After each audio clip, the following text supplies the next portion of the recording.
Broadcast is now starting. All attendees are in listen-only mode. Good morning, and thank you for joining us for today's presentation, Federal Tax Changes During COVID-19. Before we get started, I just wanted to go over a couple ground rules for today's webinar. All attendees will be placed on mute for this webinar. If you have any questions, please put your questions in the questions tab, and our presenters will try to get back to you as soon as they can. At this point, I would like to introduce today's presenters. As a partner of counsel, Steve Caldwell provides tax planning services to a variety of privately held businesses, including manufacturing, wholesale, retail, and construction industries. He specializes in taxation for privately held regular corporations, S corporations, individuals, partnerships, and limited liability companies. Next up, as a manager in our tax department, Dan Moriello has over 7 years of experience providing services to a wide range of clients with a focus on the construction industry along with the manufacturing, distribution, and retail industry. Dan works mostly with closely held S corporations and partnerships, as well as domestic and international C corporations. At this point, I'd like to hand it over to Steve Caldwell to begin today's presentation.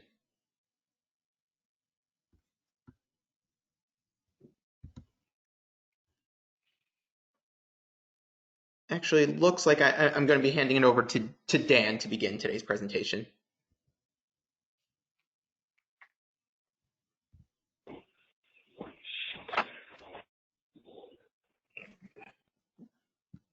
Pardon the technical difficulties. Dan, are you all set? Can you hear me? Yes, we can hear you. Thank you.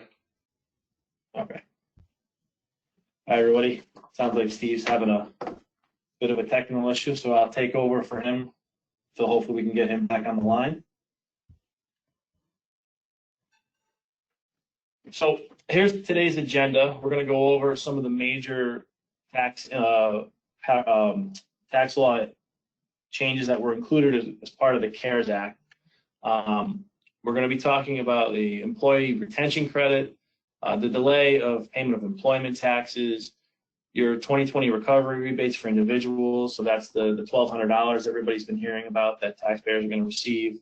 We're going to talk about net operating losses, the limitation on business interest expense deductibility, technical changes for qualified improvement property, and some other miscellaneous provisions that were part of the CARES Act.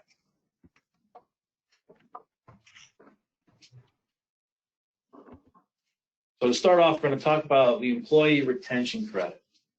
And this credit is going to provide a refundable payroll tax credit for 50% of qualified wages paid by employers to employees during the crisis. Dan, this is Steve. Can you hear me? Oh, we can hear you, Steve. All right. Sorry, everybody. I got cut out there, but thank you for taking over there for a minute or so, Dan.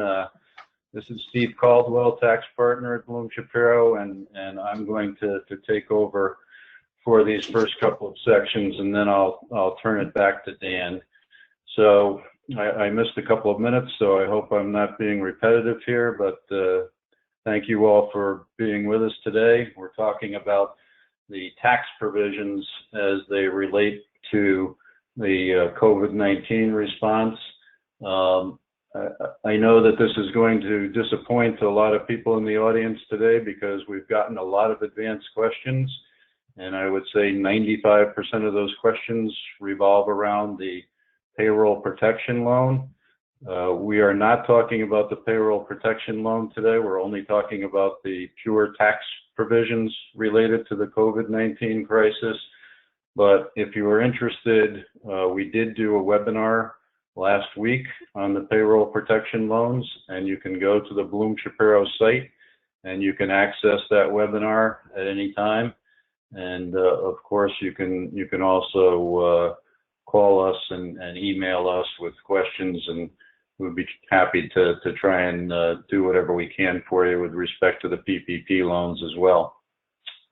So the government response to the COVID-19 crisis has really been in two forms.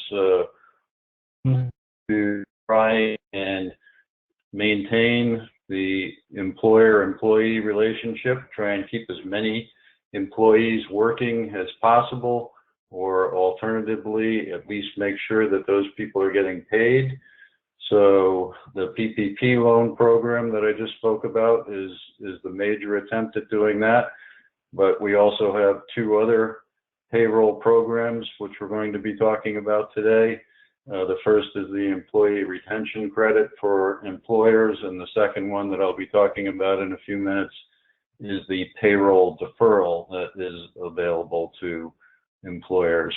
And the second part of the stimulus program is an attempt to directly get money into taxpayers' pockets. And so that involves various changes to tax code provisions in addition to tax code provisions that Dan will be talking about shortly. So let's get to the employee retention credit for employers. This is a big one, maybe not quite as large in scope as the payroll protection loans, but for those people that don't qualify for the payroll protection loan, it will certainly be an important source of funding for employers. So what's it all about? It provides a refundable payroll tax credit for 50% of qualified wages paid by employers to employees during the COVID-19 crisis. And the credit availability is employers whose operations were fully or partially suspended due to COVID-19 related shutdown orders, or a mechanical test, employers whose gross receipts declined by more than 50% when compared to the same quarter in the prior year, beginning with the first calendar quarter after December 31st, 2019. So let's go through that a little bit in more detail. So employer eligibility. In order to be eligible, the employer must be engaged in carrying on a trade or business in calendar year 2020. The employer can be any size. There's no size restrictions here.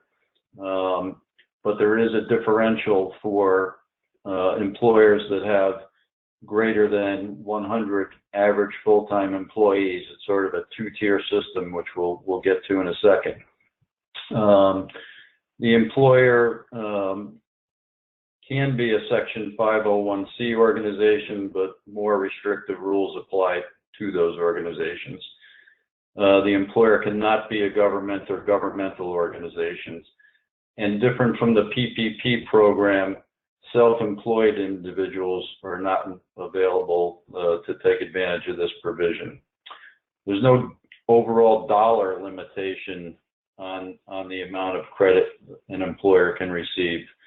So, and there's no requirement that an eligible employer maintain overall employment or payroll at any level either. As many of you know, to be eligible, an employer cannot be a recipient of a PPP loan. There are definitely some questions surrounding what happens before you apply for a PPP loan. Can you take advantage of this credit? That's unknown, and we tell people to proceed with caution if you're going to go ahead and apply for a PPP loan. So get into some more details here. Qualified wages. So in terms of qualified wages, it's for greater than 100 full-time employees. These are wages paid to employees when they're not providing services due to COVID-19 related circumstances. For 100 or fewer full-time employees, all wages count for purposes of this credit, regardless of whether the employer is open for business or subject to a shutdown order. So just a couple more things on that. So there are two ways, again, that you can qualify for the retention credit. And the first one for those who are math problematic like myself, there isn't any math. It's simply if the operation of the business is fully or partially suspended during the calendar quarter because of an order of a U.S. or government authority limiting commerce, travel, or group meetings for commercial, social, religion, or other purposes because of COVID-19, then you qualify just by reason of that shutdown order. So the IRS has issued a number of frequently asked questions here, and in one of them, they gave an example of a restaurant, a sit-down restaurant that's under orders from a local official to provide food only for carry-out or delivery. They would qualify under this provision because they are technically shut down, even though they're still operating, at less than full capacity. The second one is more complicated. So the second test is employers whose gross receipts declined by more than 50% when compared to the same quarter in the prior year, beginning with the first calendar quarter after 12/31/19.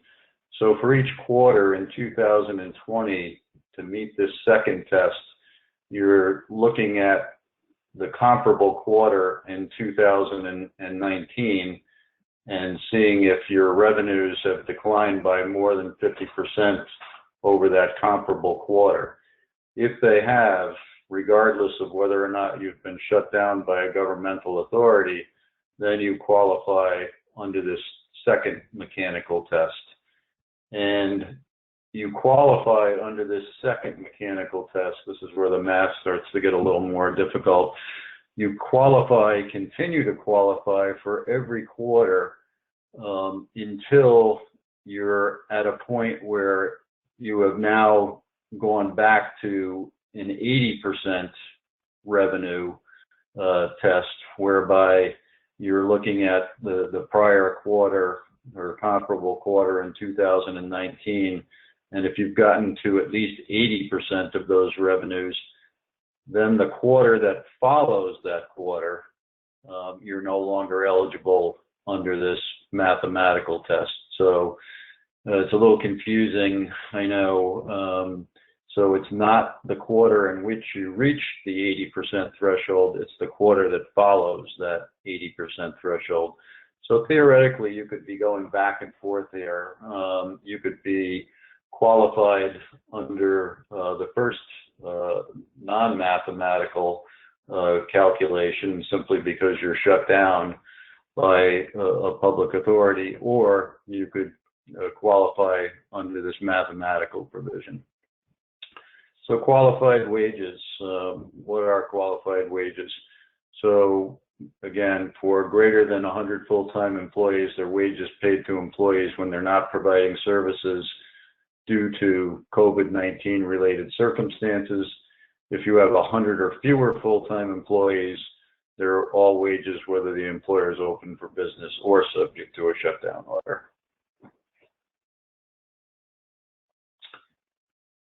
We could go to the next slide. Thank you.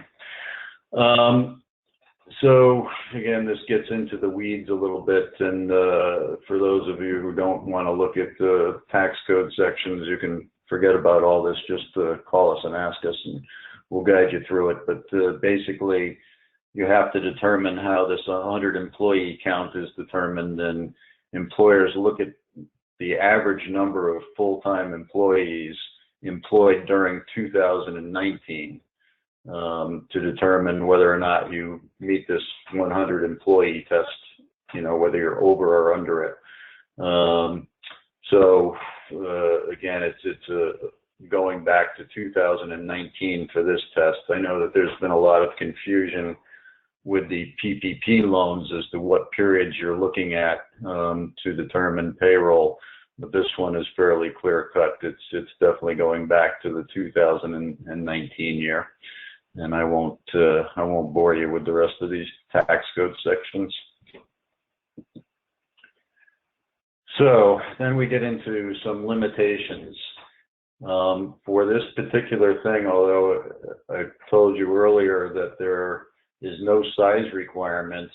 When we get to how the retention credit actually works, there are actually fairly severe limitations on the amount that's available. So no more than $10,000 of qualified wages per employee for all calendar quarters can be taken into account. And the maximum available credit per employee for all quarters equals $5,000. So it's a 50% limitation times a second limitation of $10,000. So once you have an employee that's exceeded $10,000 for any quarter or any succeeding quarter, those people have been capped, and you can no longer receive this payroll credit for that particular employee. And again, can't stress this enough, employers who receive a payroll protection loan, the PPP loans, are not eligible for this credit. So for people that can avail themselves of both, you really need to do some math and go through a calculation as to whether or not you're better off claiming the employee retention credit or you're better off with the PPP loan. Obviously, the PPP loan has a maximum loan of $10 million with a forgiveness provision to it. So I would say in general that is going to be the way to go for most people if they can qualify for it. But in certain cases, actually the employer retention credit will actually work better than the PPP loan. So again, you just have to do the math and look at both. So maybe an example will help you through all this. So we have Exco, and they were in business for, we're going to assume, for all of 2020. And from April 1st through June 30th, Exco had to shut its doors, and its 6 employees were sent home. But the employer, trying to maintain the employee base, which is what this is all about, continued to pay those employees their wages of $6,000 each for the quarter. And then from July 1st through September 30th, the business reopens its doors, but gross receipts are only 30% of what they were for the same period in 2019. So they qualify based on that 50% test. They're less than 50% of what they were for the comparable quarter in 2019. So this employer qualifies for the credit. So the 6 employees are paid $5,000 each for this quarter. And from October 1st, 2020 through December 2031, 2020, the gross receipts of X company returned to 85% of the prior year's fourth quarter. So they've gotten up over the 80% threshold, but it didn't happen until the fourth quarter.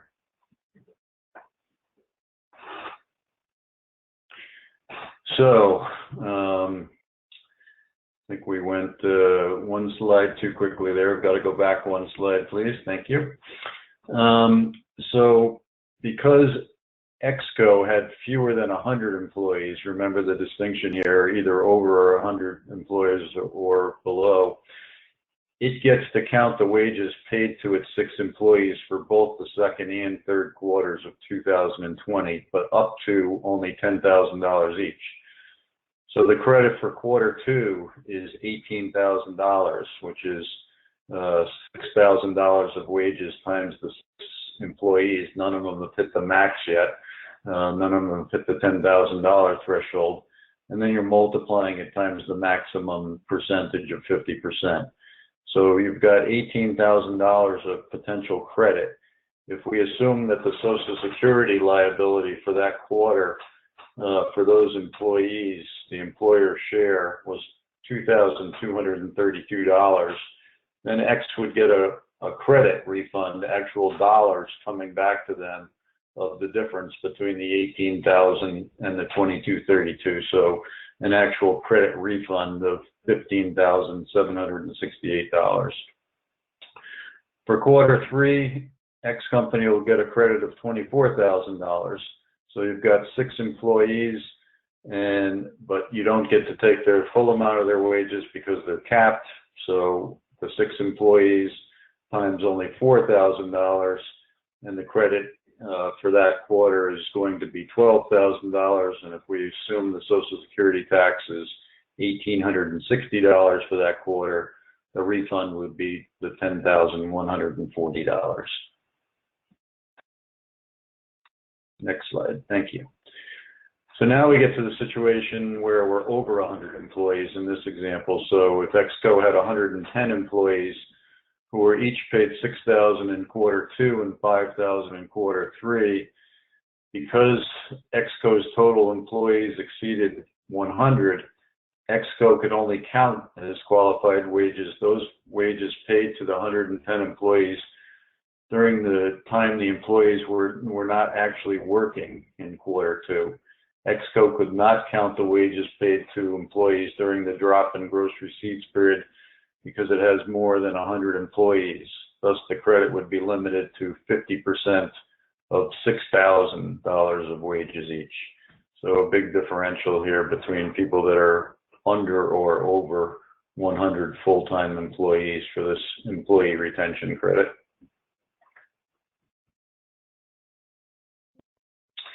So how do you claim the credit?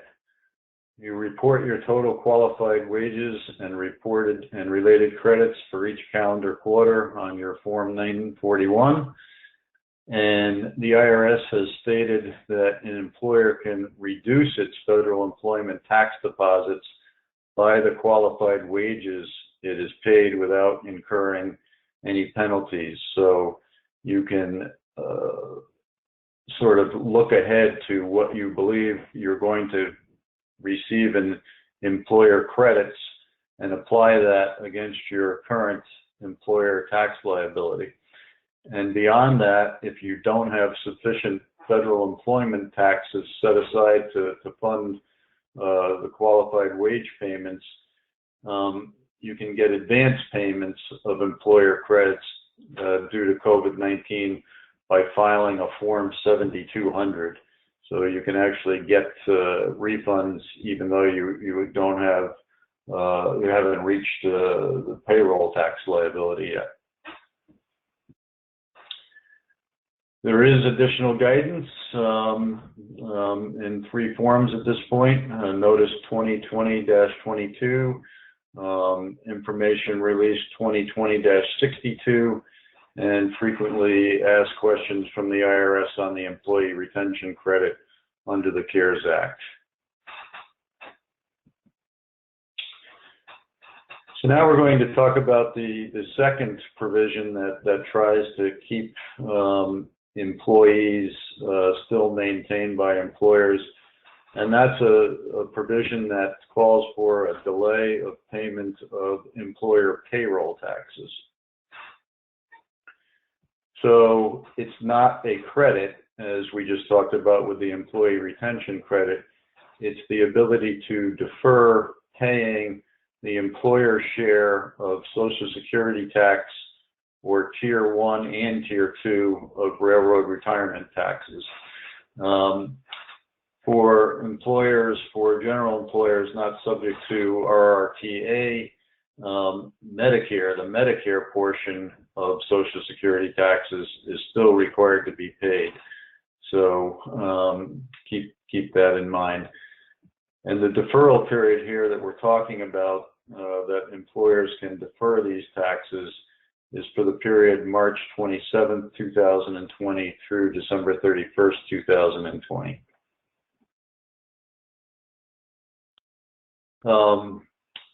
Payroll tax credits, which we just talked about, the employee retention credit, and also paid family leave credits that we did not talk about but are also part of this COVID relief, are first applied to reduce your relevant payroll taxes.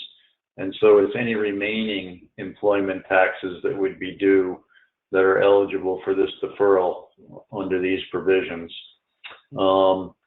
And again, all employers are eligible for this deferral program except employers with debt forgiveness from a PPP loan.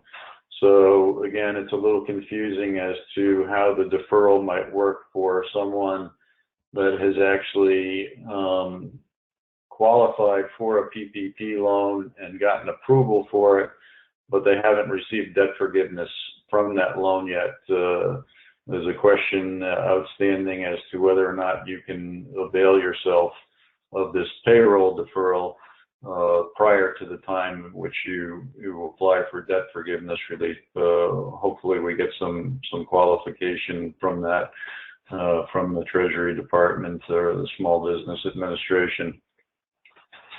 What's the payback period? This is where they're trying to inject liquidity for employers, and it's a fairly generous deferral period. The payback period is 50% of the deferred amounts are required to be paid by December 31st, 2021. So that's over a year and a half from now. And the remainder by December 31st, 2022. So there's a long time deferral payment here, again, all with the thought of trying to get employers as much liquidity as possible so that they can retain their employees.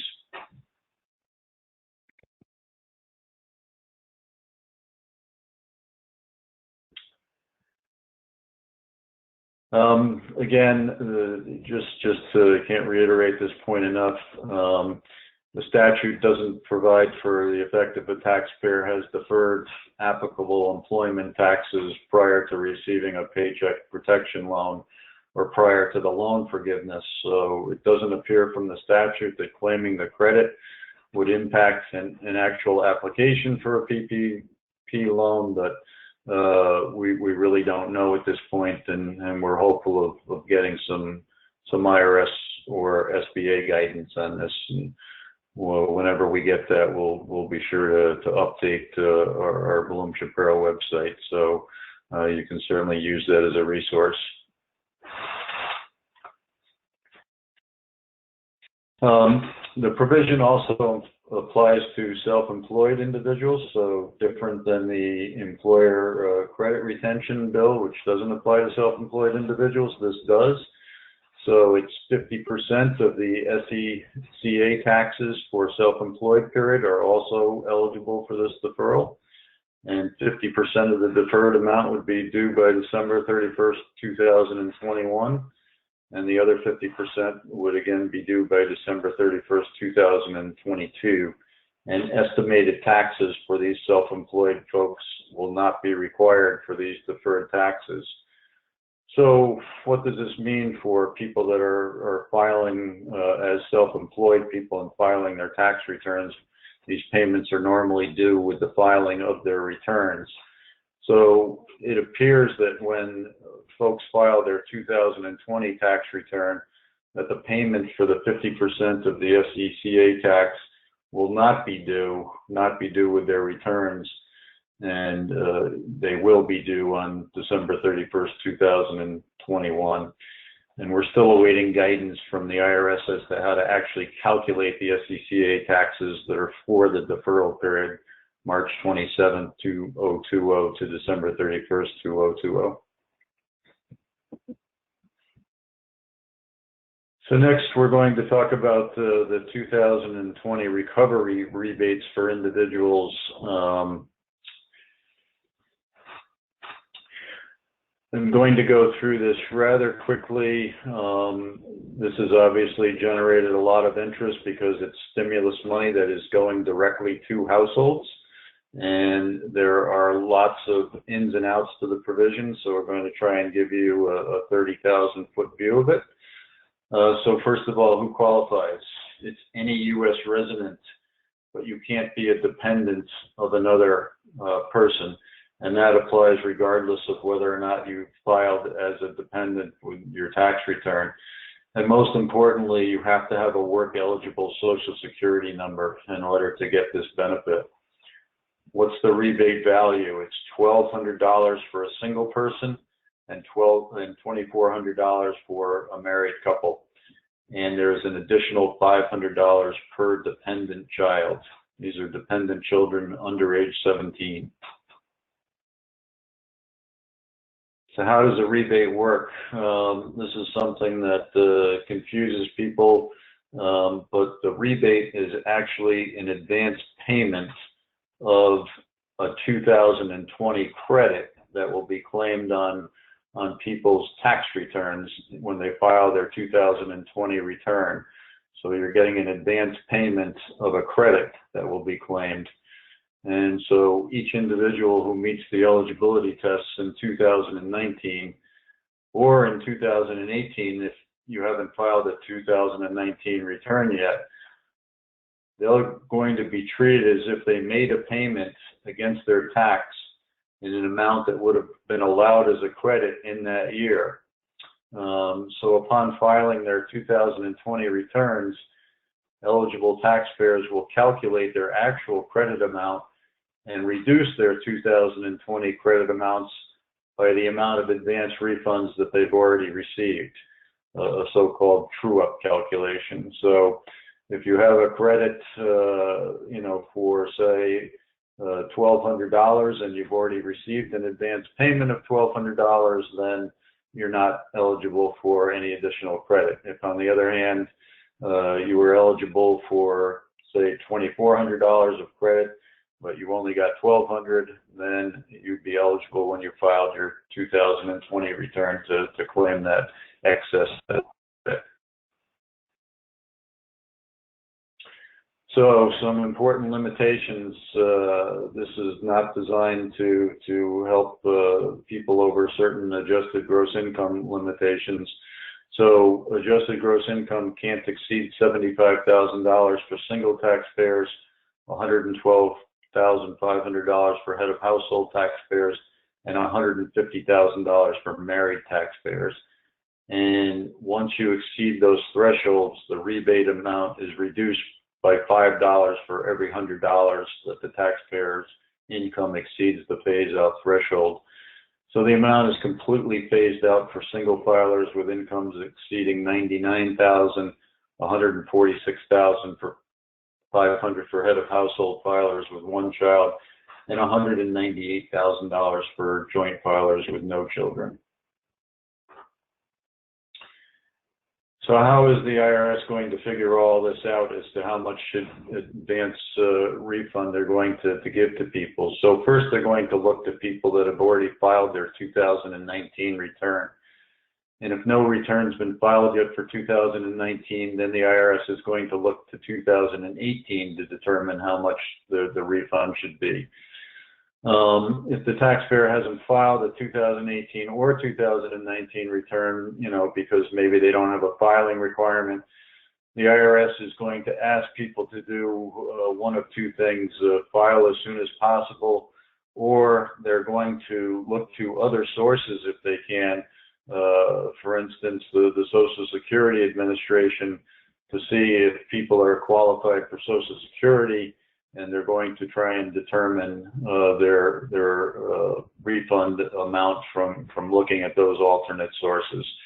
So difficult for some folks that don't actually file returns, and the IRS has already said that refunds are going to be delayed for those folks.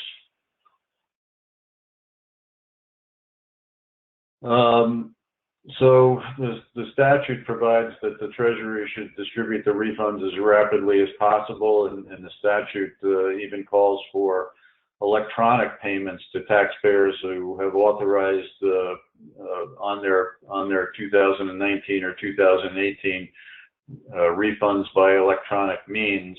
So those people are actually going to get their rebates first. Then next in line will be the people who do not have electronic means to receive the rebate. And finally, those people that the IRS actually has to sort of chase down that have not filed returns and try and figure out their amounts. And, just reading over the last several days, it appears that, although everybody wants to get these refund amounts into taxpayers' hands as quickly as possible, it is going to be some period of time before everybody actually has their refund.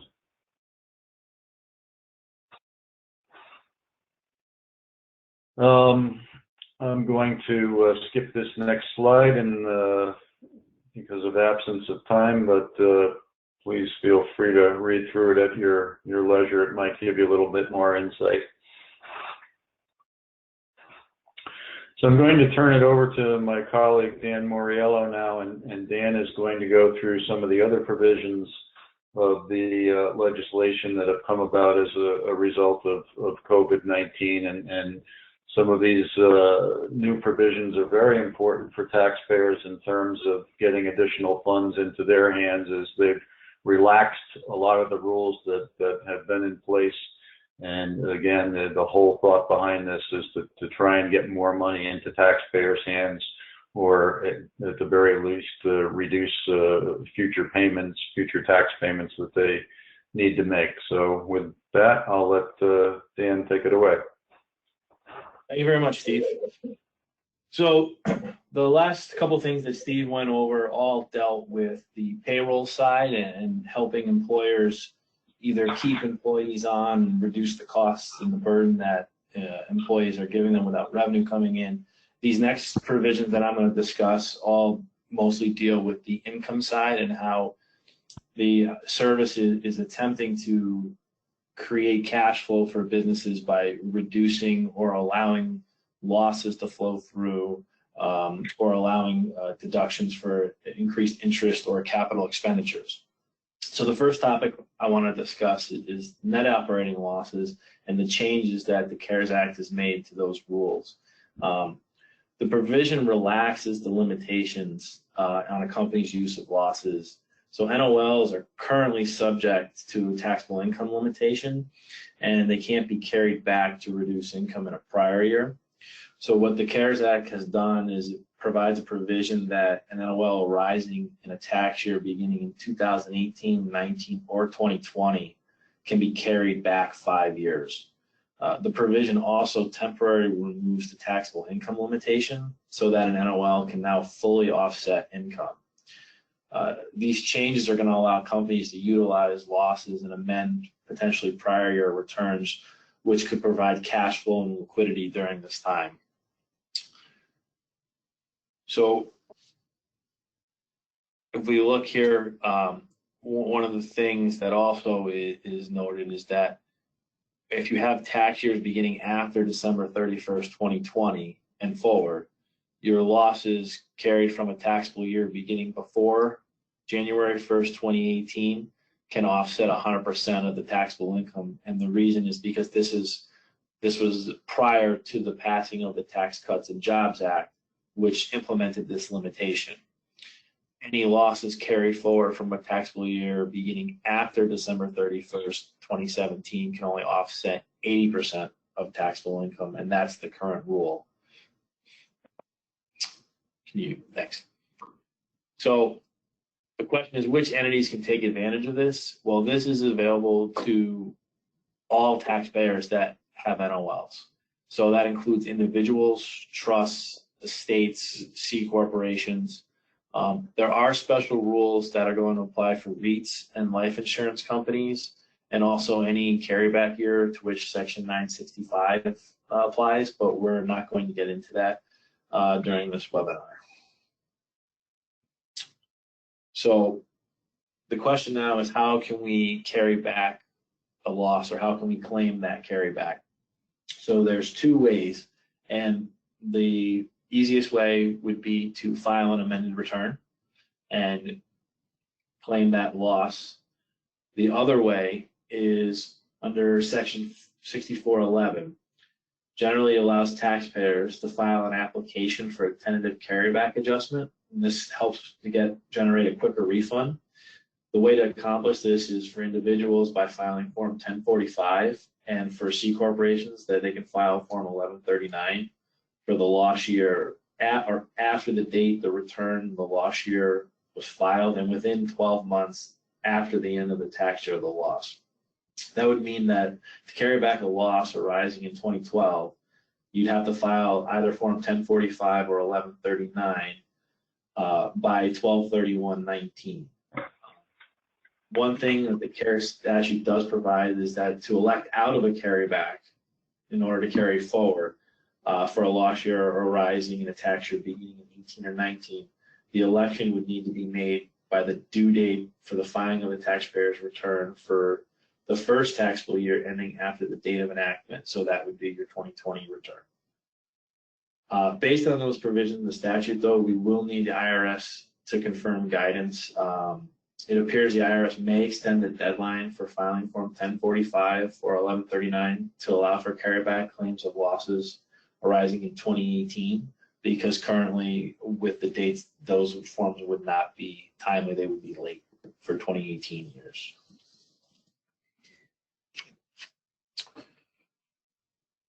So a couple things, 2018 and 2019 filed tax returns may not have run a taxable loss, but you should make sure to review other tax provisions that we're going to talk about. That an amended 2018 or 2019 return could result in a loss now. One other thing to keep in mind too is that we've had a tax rate decrease since passing of the Tax Cuts and Jobs Act. So this could provide an additional benefit with an extended NOL carryback. Losses carried back to pre-Tax Cuts and Jobs Act years may offset income that was taxed at a higher rate.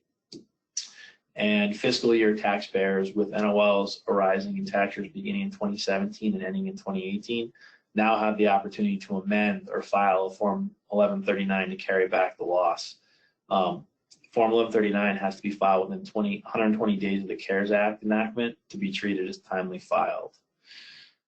Fiscal year taxpayers who do not want to carry back the loss would need to file an election to elect out of the NOL carryback within 120 days of the CARES Act. So one other layer to this NOL that was added as a part of the Tax Cuts and Jobs Act was Code Section 461L. And what Code Section 461L did is essentially limit the business losses that a sole proprietor or a pass-through entity could deduct. The CARES Act essentially suspends this code section, and it won't be effective until tax years beginning after December 31st, 2020.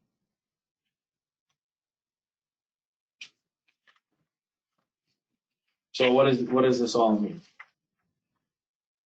The loss limitation applicable to pass-through businesses and sole proprietors is removed entirely, so they can utilize your excess business losses, which will allow you to access more critical cash flow during this time.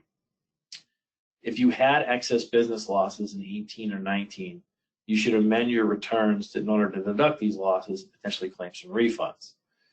If the amendment to the return results in an overall taxable loss because of the change in the NOL rules, you now can carry that loss back 5 years when the tax rates were potentially higher, and which will create an even better situation. One thing to be mindful, though, is that the disallowed excess business losses are converted into an NOL. So you're going to want to make sure your NOL carry forwards are adjusted as well as when filing this amended return. The Act also included some technical corrections that the Tax Cuts and Jobs Act bill required.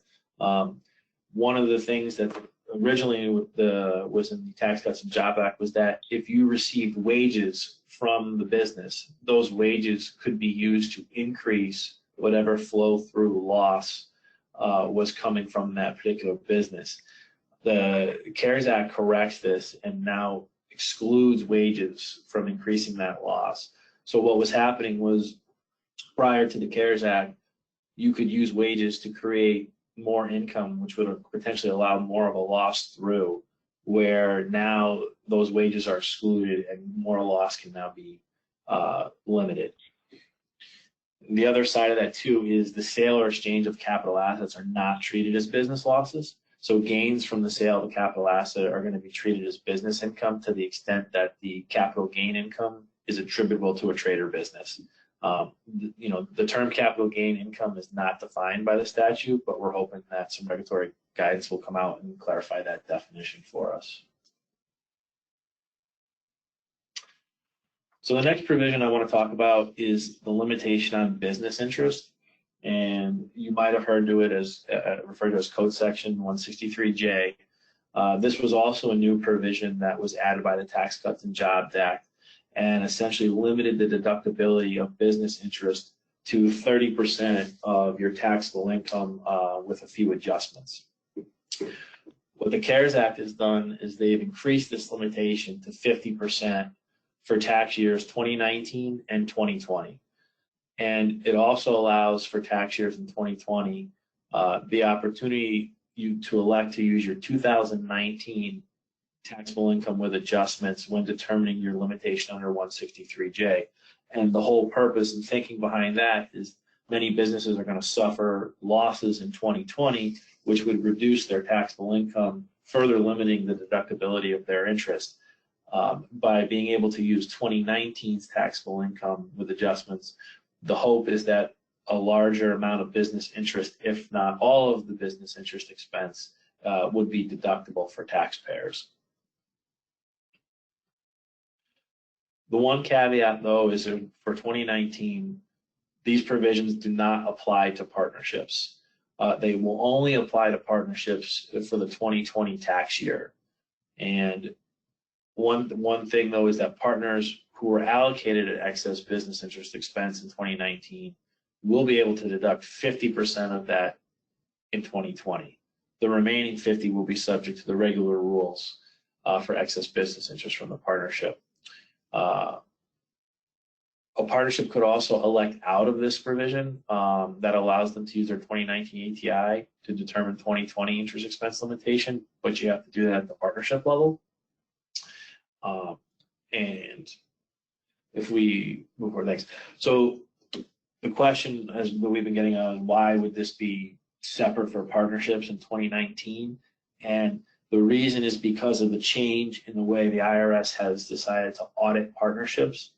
And now with partnerships having to not be able to file amended returns if they do not elect out of the administrative, the new audit regime rules, it would be an administrative nightmare essentially to try and claim a refund for 2019 returns already filed to change the 30% ceiling to 50%.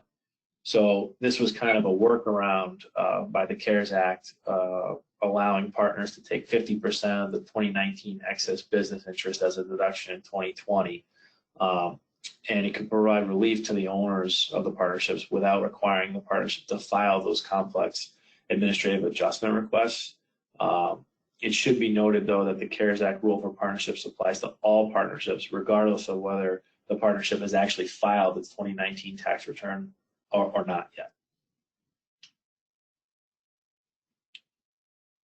So another big topic that was included in the Tax Cuts and Jobs Act was the accidental or inadvertent exclusion of qualified improvement property having a 15-year class life. Prior to the Tax Cuts and Jobs Act, there were multiple categories of qualified improvement property, and the Tax Cuts and Jobs Act looked to simplify that by making one category, but in doing so, they left out language to include it as part of 15-year property. So there were twofold to this. One, this qualified improvement property would now have to default to a 39-year depreciable life as opposed to 15. And by, defaulting to 39 years would disqualify it from bonus depreciation under 168K. The CARES Act fixes this problem and now adds qualified improvement property to the 15-year property classification. And this change is retroactive back to the enactment of the Tax Cuts and Jobs Act. So now with a class year life of less than 20 years, qualified improvement property is eligible for bonus depreciation.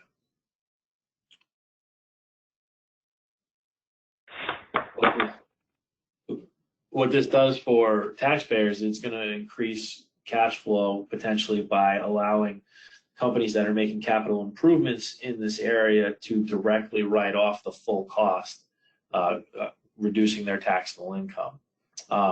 like I said, because it's retroactive back to the enactment of the Tax Cuts and Jobs Act, you can file an amended 2018 and or 2019 return to fix any potential improvement property that you've capitalized at 39 years and now write it off under bonus depreciation. You could also potentially file an automatic accounting method change, but that would not, you wouldn't see the result until you file either if you haven't filed 2019 yet, your 2019 return, or potentially your 2020 return. So one other caveat of this and its interaction with the business interest expense limitation was there was an option for real property trades or businesses to make an election out of the 163J interest limitation, so that there was no interest on, there's no limitation on their interest expense. The downside was you had to depreciate your property using the ADS method, and the ADS method is simply straight line, and the lives are longer. When you use ADS, you cannot take bonus either. So you're opting for a slower depreciation in order to not be subject to the interest limitation. One thing that we're going to need guidance on from the IRS is the fact that this election was irrevocable. And now with the changes to qualified improvement property, this might change certain taxpayers' decisions to make this election. Whereas before it was worth it for them because they had a lot of qualified improvement property that they were going to take over 39 years, and the ADS life is 40, so there really was no difference for them.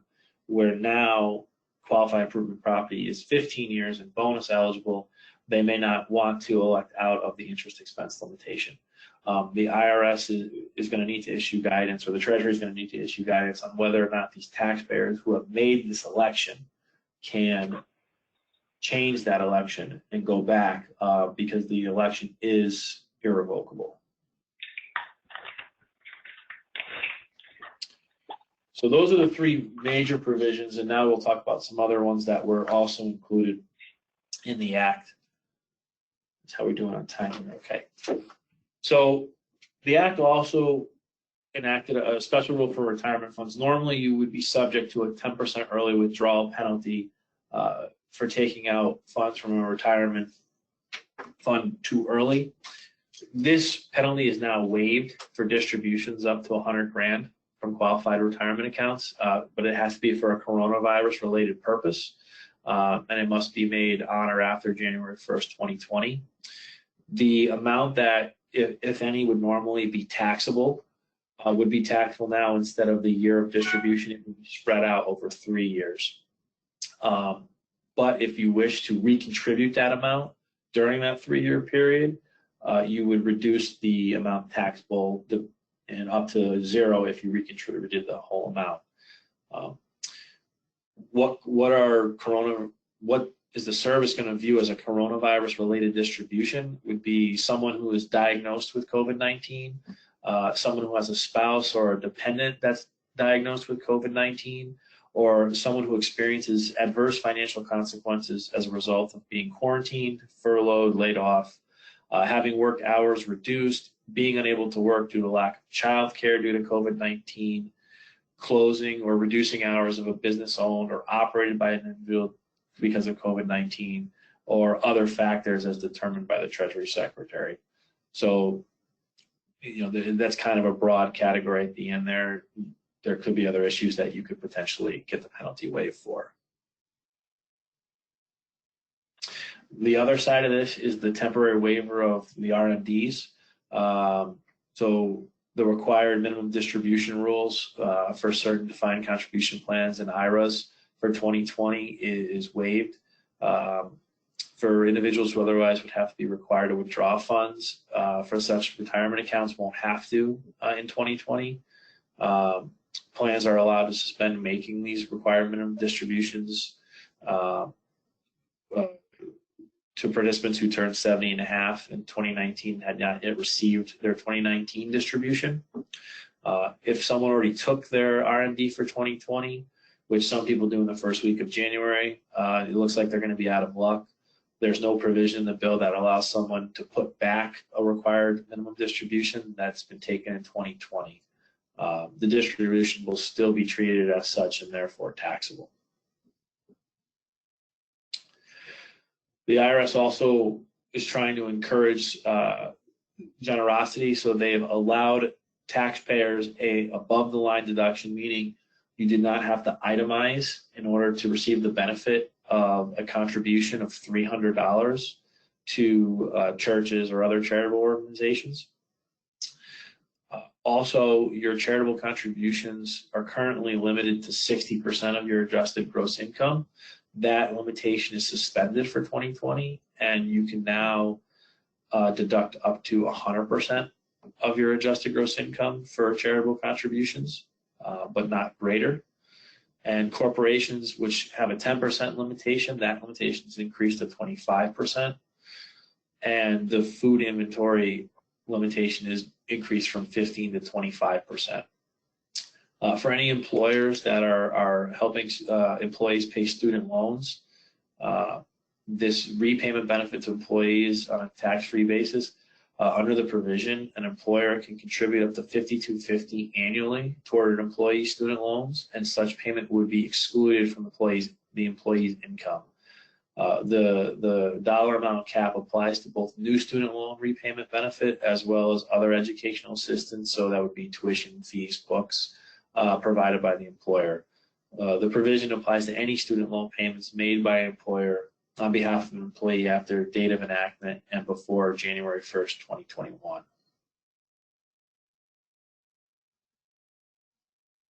For C Corps, they modified the credit for prior minimum tax liability. So the corporate AMT was repealed as part of the Tax Cuts and Jobs Act, but corporate AMT credits were made available as refundable credits over several years, ending in 2021. The provision accelerates the ability of companies to recover these AMT credits, permitting companies to claim a refund now and obtain additional cash flow. And finally, there's a temporary exemption for any production of alcohol used to produce hand sanitizers. So I don't know how many people out there that's going to affect, but just a little FYI.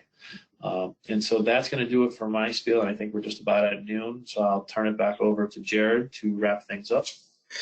Thanks to everyone for turning out today. I just want to remind you of our COVID-19 Resource Center on our website, bloomshapiro.com/coronavirus, and this will be constantly updated with the latest information regarding the COVID-19 pandemic and how it relates to your businesses.